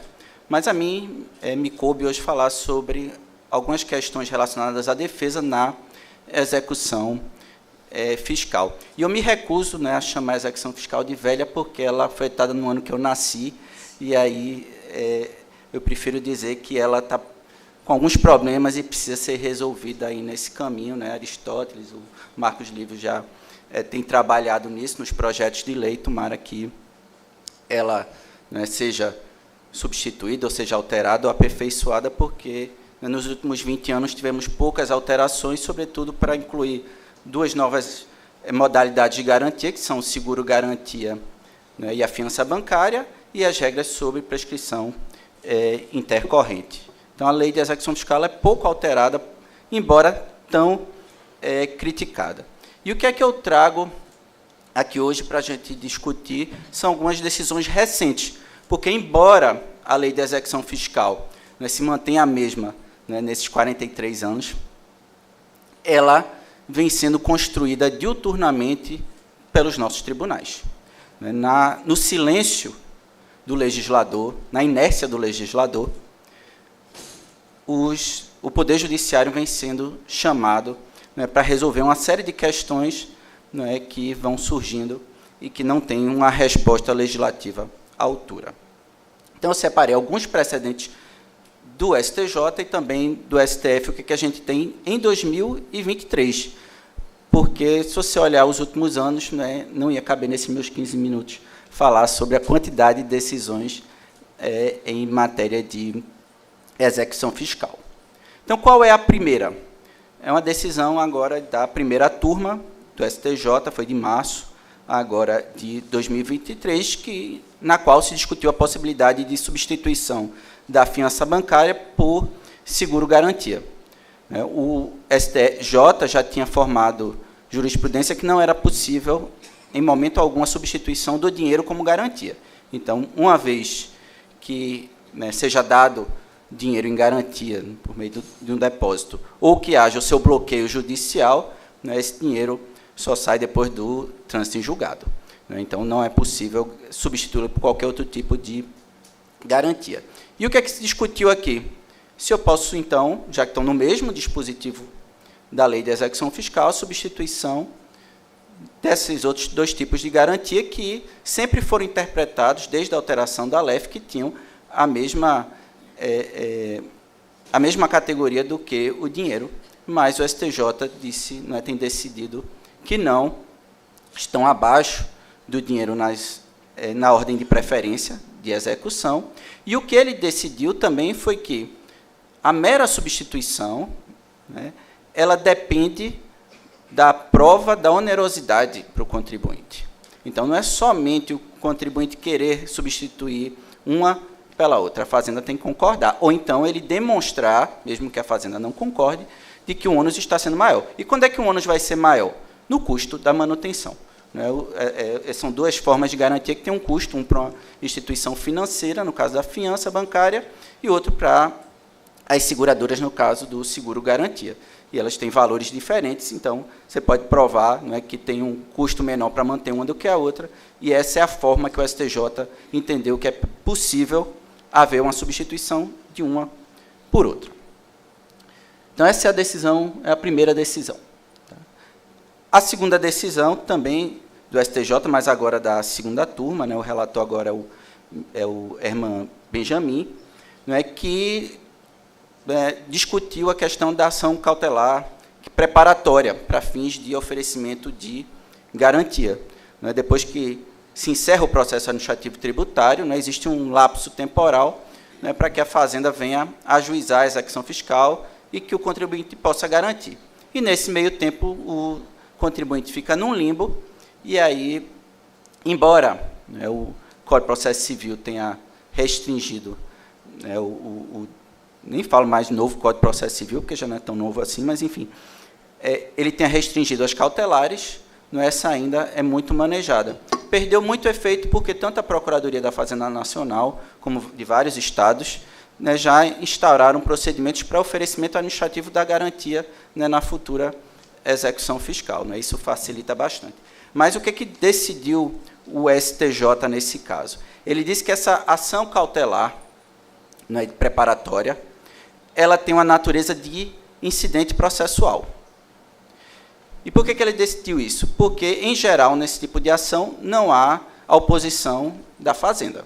Ele pode até não concordar com a garantia que está sendo oferecida, mas não pelo próprio oferecimento da garantia para a futura execução. Então, por conta disso, o STJ diz que não cabem honorários advocatícios aí em sede de ação cautelar preparatória. Tá? O que também é um problema, porque, né, os honorários advocatícios hoje, né, e eu falo também do ponto de vista como procurador de Estado, é um motor para as decisões. Ela acelera várias decisões até de desistir ou de extinguir processos. Enquanto eu não tenho condenação, os processos ficam lá e se eternizam.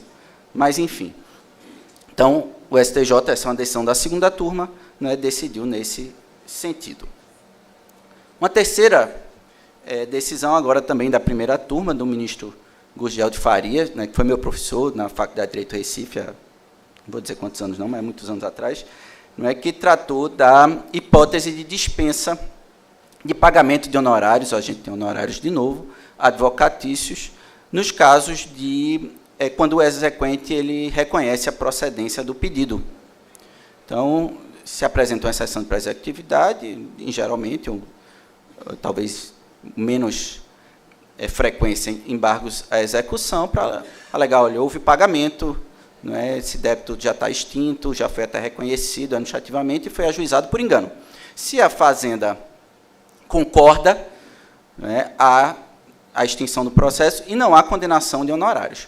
Isso porque, na lei lá atual que rege o CADIM, etc., existe uma previsão expressa nesse sentido, né, isentando da condenação em honorários advocatícios. Qual é o problema aí? A discussão, nesse caso, foi de um processo de uma execução fiscal estadual. E o dispositivo na lei fala em processo né, no caso da Fazenda Nacional. E a discussão é se isso se estenderia às execuções estaduais e também às municipais.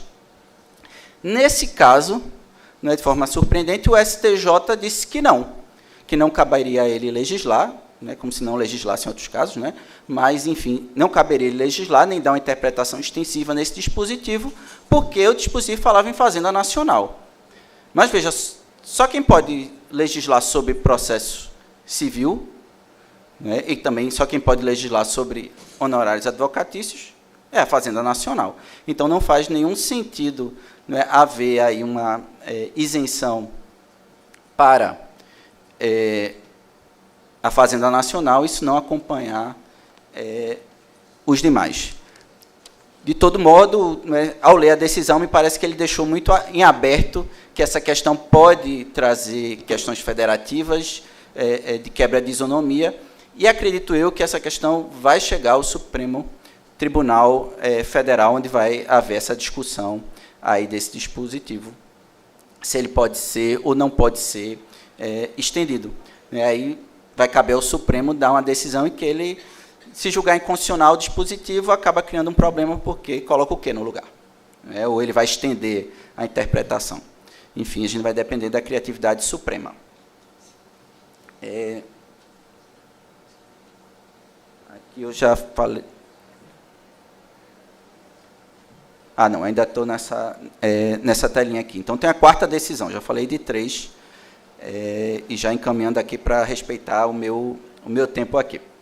A quarta decisão também é do STJ, essa aqui é da segunda turma, ministro Og Fernandes, né, que é pernambucano, mas ele foi vencido, o acórdão foi lavrado pelo ministro Herman Benjamin, agora de junho de 2023, que é uma decisão estranha, porque, nesse caso, ele disse que o devedor, né, se ele for um terceiro e ele foi atingido pela execução, teve bens penhorados, né, ele não pode, dessa decisão, agravar diretamente ao tribunal.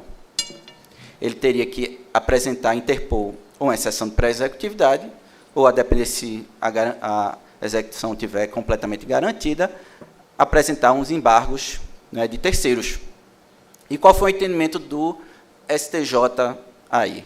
Foi de que haveria supressão de instância. Então, se levasse essa questão diretamente ao tribunal, sem que, né, ele tenha se pronunciado em primeiro grau, sem ter dado ao juiz não gosto de chamar de ministro de piso nem de teto, parece construção civil, mas, enfim, o juiz de primeiro grau, não é, se não deu a ele a oportunidade, você vai ter a supressão de instância. Né? Eu acredito que muitos aqui faziam isso direto.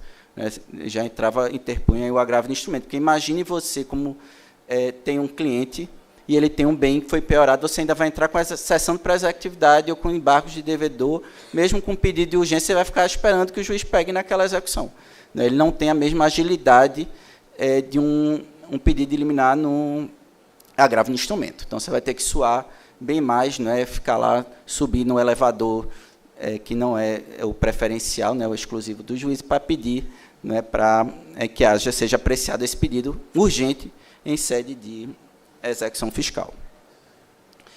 Tem mais um aqui do STJ, né, do ministro Benedito, que também é uma decisão preocupante, porque ele foi decidido pela primeira turma do STJ que aquela regra do 185A, do 185 e do 185A, que tratam da presunção de fraude à execução depois da inscrição de dívida ativa na alienação de bens quando não forem reservados outros bens pelo devedor, entendeu que essa previsão, essa é uma regra de presunção absoluta. E qual foi o problema? Esse é um caso de alienações sucessivas. Então, primeiro o devedor tinha dívidas e vendeu para B. Só que B vendeu para C. Você, como comprador de um imóvel, você, em geral, você não, nós, aqui, todos aqui, só pegam as certidões, só pedem as certidões do alienante.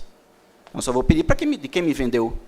Né? Agora, né, qual é o problema? É que, a depender da manutenção, né, desse tipo de decisão, se ela for para a primeira sessão ou se for mantida, né, pelo STJ, o grande problema aqui qual vai ser?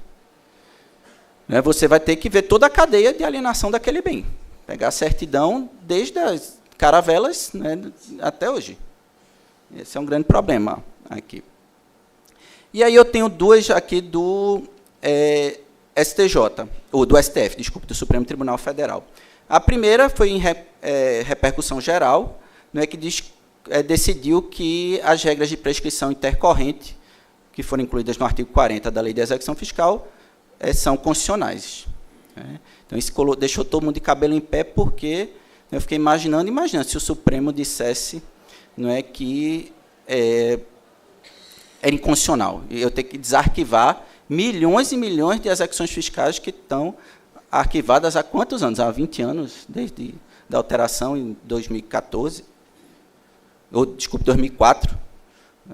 Imagine. Então, isso não interessava nem ao fisco, nem interessava ao contribuinte. Eu me lembro quando eu virei procurador, ainda não tinha regra, né, há mais de 20 anos atrás, e, obviamente, quem chega depois não senta na janela, me colocaram na execução fiscal, e uma juíza lá disse, eita, tem procurador novo, mandou uma Kombi com mais de 500 processos para me entregar de presente, né, de boas-vindas, né, e para o mal da minha rinite alérgica, né, chegaram, o processo era físico, né, chegaram aqueles processos, toda a maioria era o quê? Processo que estava arquivado, né, há 5, 10, 15 anos, porque eles eram eternos, né, eles não morriam nunca. E é um interesse, né, se livrar desses processos que são chamados irrecuperáveis e prosseguir naqueles que se possam recuperar. De fato, acredito eu que o dispositivo é inconstitucional apenas por uma questão formal. Ele não poderia ter sido tratado por lei ordinária. Não é questão aí de tratar de mera questão processual. Como disse o ministro Barroso, por exemplo. Ele disse, está replicando o que está no CTN. Não, o CTN não prevê essa regra, até porque, para o CTN, prescrição é matéria de extinção do crédito. Portanto, é matéria de lei complementar. Mas essa é uma inconstitucionalidade útil, deixa ela lá quietinha, porque, ainda bem, o Supremo manteve.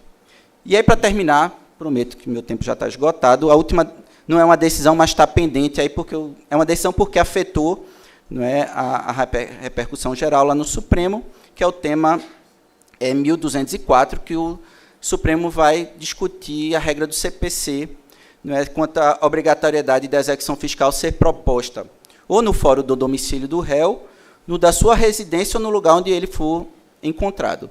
E essa é uma questão muito preocupante, não para a Fazenda Nacional, que atua em todo o território nacional, mas para estados e municípios que terão aí que sair ajuizando a execução fiscal, em todo o território nacional, indo atrás do contribuinte e não no próprio Estado. Então, a gente vai ter que aguardar aí as cenas do próximo capítulo, se a lei de execução fiscal vai se manter.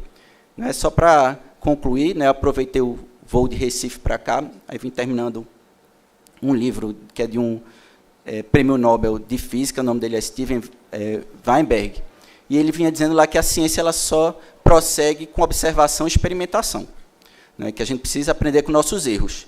E a lei de execução fiscal é um grande erro, há 43 anos que ela é um grande erro, e a gente precisa aproveitar esse tipo de discussão, muito apropriada nos congressos de direito tributário, para evoluir e aprovar o projeto de Aristóteles de Marcos Livre. Muito obrigado.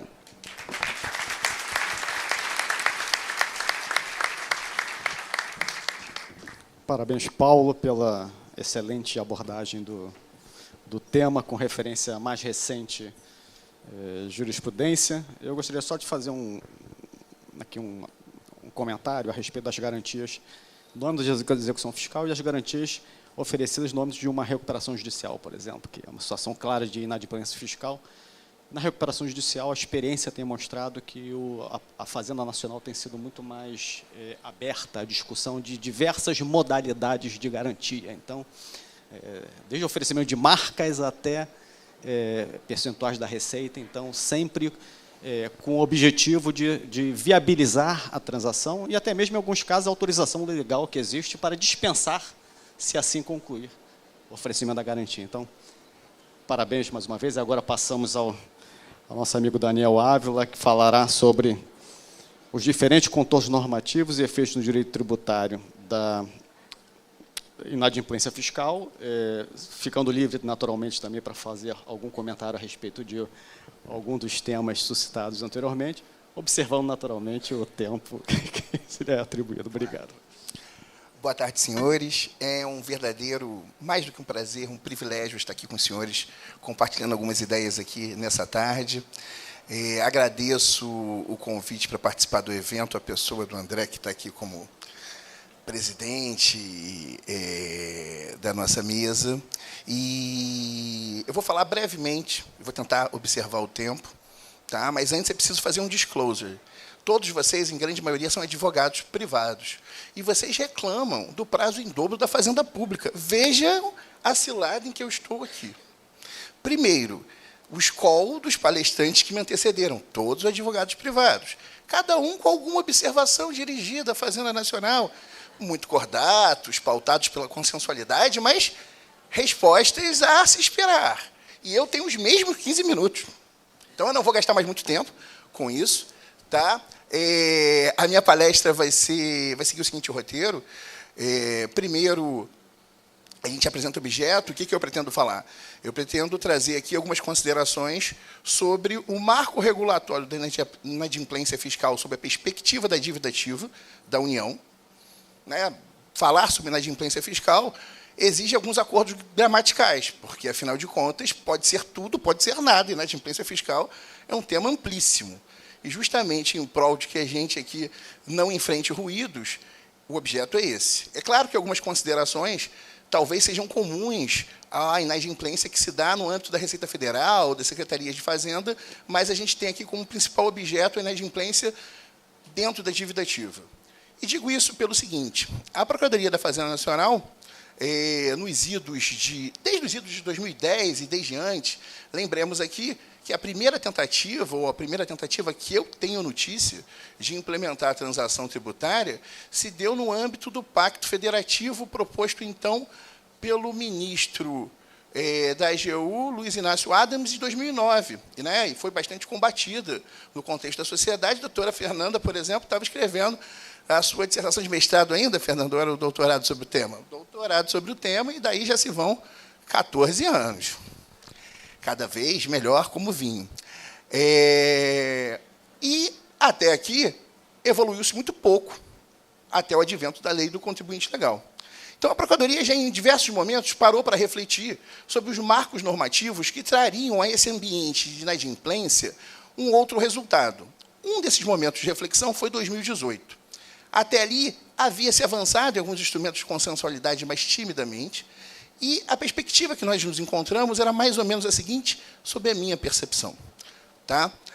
De um lado, a relação fisco e contribuinte tem, e ainda tem academicamente, mas quase que hegemonicamente, tinha apenas duas perspectivas de abordagem. A primeira é uma perspectiva mais formal, né, com uma própria visão de legalidade, e a segunda é uma perspectiva principiológica. Nesse contexto, como se tinha essa relação com a inadimplência? Ora, qualquer inadimplência era igual. Classificávamos contribuintes inadimplentes pelo volume do crédito inadimplido. O tratamento era absolutamente o mesmo. Todos se destinavam à execução fiscal. É verdade que nos idos de 2017 e 2018 já se tinha evoluído muito, já se tinha prescrição intercorrente, a própria Lei 10.522 há muito tempo traz hipótese que podemos dispensar o recurso, mas sob a perspectiva da eficiência, da performance, como utiliza o Luciano Filipe muito bem, na cobrança do crédito, você não tinha muitos instrumentos para poder diferenciar ali os diferentes contribuintes e as situações que eles se colocavam. De outro lado, o argumento para o adimplemento do crédito, ele acaba percorrendo uma ideia moral, mas talvez demasiadamente moral, que é a noção de dever fundamental a pagar tributos. Não tenho a intenção de a gente se perder aqui, se desviar nesse debate. Tá? A gente sabe que a noção de dever moral de pagar tributos passa, dever fundamental e moral de pagar tributos passa por uma locução de José Casal Tanabás, temos a Marta Tobias aqui contrapondo a ideia, mas o que eu quero aqui esclarecer com vocês é só a seguinte questão: dizer que você deve pagar o tributo porque este é o dever normativo e moral é apostar demais no cumprimento das leis num cenário contextual da nossa sociedade. É apostar demais na virtuosidade das pessoas. E justamente a partir desse instante, 2018, num relatório que foi escrito por um procurador de destaque chamado Daniel Saboia, que à época foi coordenador de dívida, nós, na Procuradoria, nos apropriamos de algumas reflexões oriundas da análise econômica do direito, não para dizer que é equivocado partir da premissa da cogência normativa ou de deveres morais a partir do dever fundamental de pagar tributos, não. Mas, diante da sua insuficiência, a gente passou a pensar o seguinte: qual é o desenho institucional que serve de nudge, que serve de algum tipo de estímulo para que a gente possa melhorar a adimplência fiscal? Pois bem, olhando a literatura da análise econômica, você poderia dividir aqui em análise econômica e escolha racional, sendo que a ideia da escolha racional, ela admite que algumas escolhas se dão em ambiente imperfeito e o ser humano não tem 100% de cognição sobre as variáveis, e a análise econômica pensa em maximização do resultado. Mas a grande questão aqui se colocava no seguinte ponto: o tratamento com o contribuinte era estritamente único. Você não tinha diferenciações. Para que a gente pudesse percorrer essas diferenciações, a gente precisa, claro, todo servidor público sabe disso, a administração é estritamente vinculada à noção de legalidade, você precisa de uma densidade normativa suficiente que te autorize e te oriente, te balize, te dê guidelines de escolhas vantajosas. Então, a gente começa a pensar numa reformulação desse marco normativo que internalize não só a ideia de sanção diante do não pagamento, que seria a ideia trivial, mas, ao lado dela, algumas sanções premiais, algum desenho institucional que mesmo funcione como nudge para que o contribuinte pague o tributo. Vejam bem, algumas alterações que se deram nessa perspectiva. De um lado, você tinha lá o contribuinte que não pagava tributo, e isso costuma ser visto como decorrente de diferentes motivos, né, diferentes razões pela economia comportamental.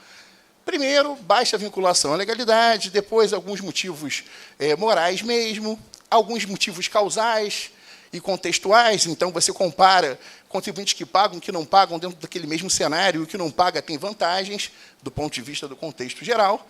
E, além de tudo isso, você tem um clima de desconfiança muito grande entre Estado e contribuinte.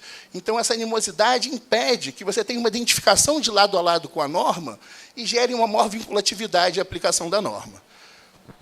A primeira mudança que a gente percorreu, já no contexto da transação, foi sair da observação do devedor sob a perspectiva objetiva do crédito informal e começar a olhar o devedor sob a perspectiva da recuperabilidade, internalizando, sim, alguns aspectos subjetivos da conduta dele.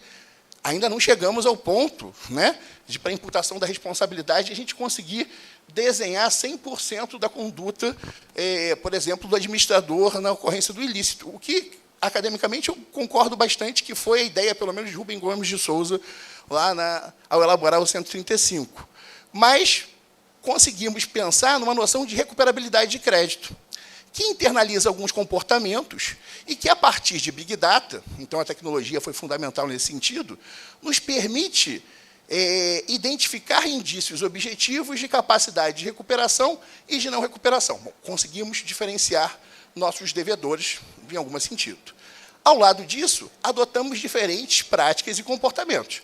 Então, sob a perspectiva da transação, por exemplo, a gente começou a desconstruir um modelo indutor bastante perverso, que era aquele modelo dos refis.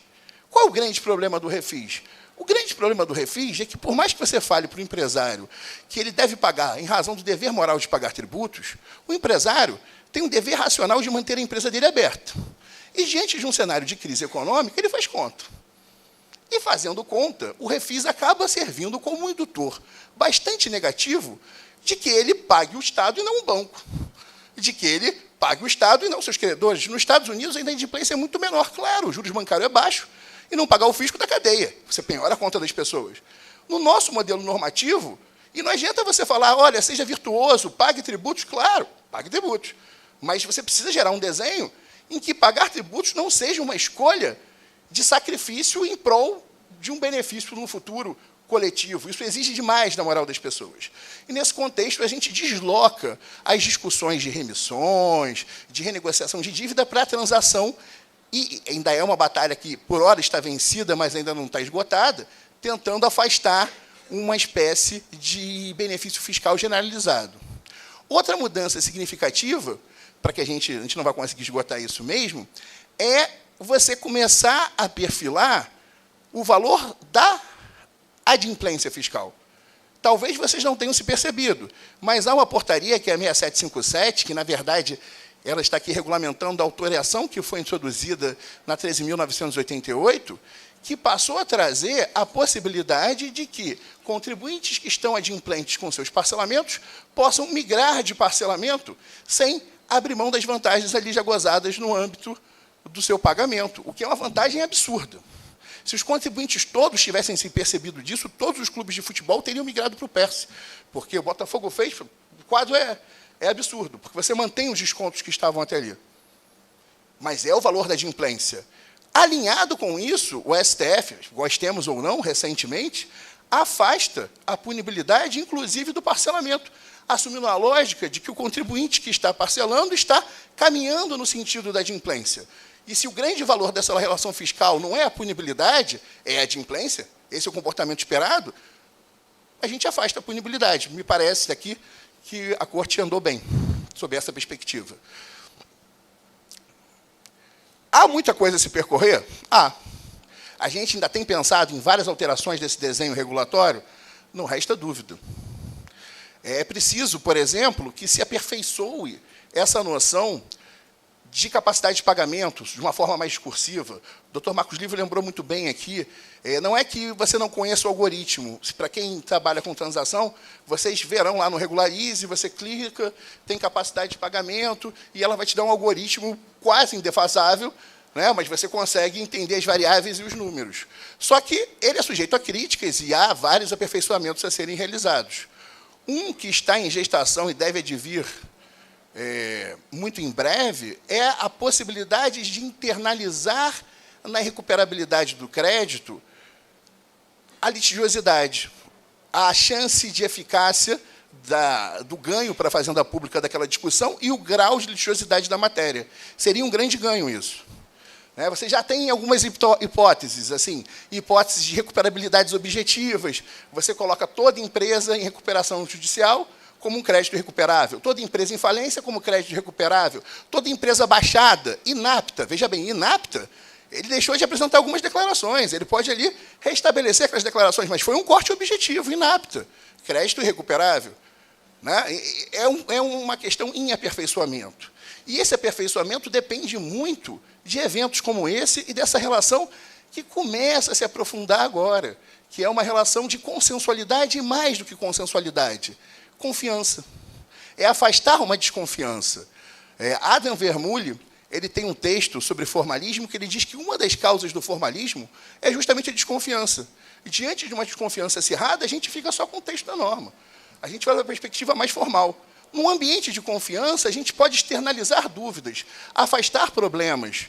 Nós temos consciência, não é a grande maioria, e certamente não são os clientes dos senhores, mas há um quantitativo relevante de contribuintes que muitas vezes se apresentam inadimplentes porque, literalmente, caem no canto da Cinderela, do milagreiro, de alguém que bate lá e fala, não, eu consigo tirar o crédito, eu consigo compensar com jabuticabas.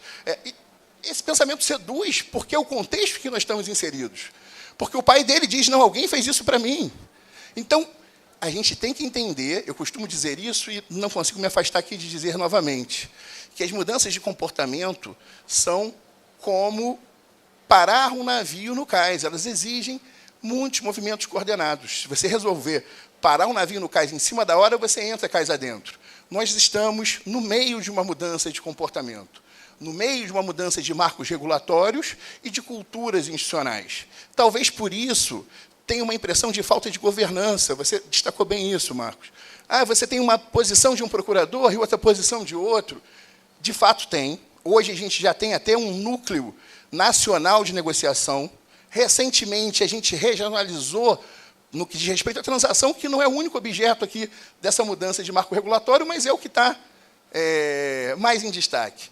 Recentemente, a gente regionalizou a apreciação das transações justamente para que a gente tenha um núcleo de governança. Por favor, formulem críticas. Nem sempre a gente vai conseguir responder, mas sempre que for possível, elas contribuem para a melhoria e mudança do sistema. Recentemente, alguém falou que a capacidade de pagamento não estava considerando os débitos do FGTS. E olha para um lado e olha para o outro, e realmente não estava lá aparecendo. Foi recalculado e passou a ser internalizado. Então, esse diálogo com o contribuinte torna-nos mais aprimorados para o exercício da atividade. E, a título de final, que na verdade não é um final, é um meio do caminho, todos citaram diferentes textos, eu gosto muito de uma poesia de Fernando Meirelles, Fernando Teixeira, perdão, que ele diz o seguinte, ele diz que há um tempo em que é necessário deixar de lado as roupas usadas que já tomam a forma do corpo e os caminhos que nos levam sempre aos mesmos lugares. É o tempo da travessia, e se ousarmos não percorrê-lo, ficaremos sempre à margem de nós mesmos. Eu acho que hoje a gente passa uma mudança permanente do marco regulatório e da relação fisco e contribuinte. Imaginar que já chegamos lá seria o maior erro. A gente tem que fazer disso algo recursivo e permanente exercício de reflexão. E acredito que essa nossa interlocução aqui contribui muito para isso. Muito obrigado.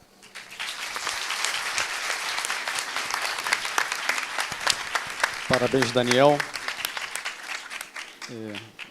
Parabéns pela excelente apresentação e obrigado por essa mensagem final de que a Fazenda e os contribuintes podem caminhar juntos, essa travessia com o objetivo comum de uma relação de maior cooperação. Então, é o que todos esperamos e entendemos realmente a transação e toda a alteração legislativa que vem sendo promovida e essas reações, a experiência das negociações e das próprias sugestões de contribuintes vem exemplificando isso. Então, parabéns mais uma vez. Infelizmente, pela avançada hora, não teremos tempo para um debate ou para perguntas, que eu gostaria, então, de agradecer aqui os palestrantes, mais uma vez, queridos colegas que eu muito admiro, e agradecer a presença de todos. Obrigado. Bom congresso.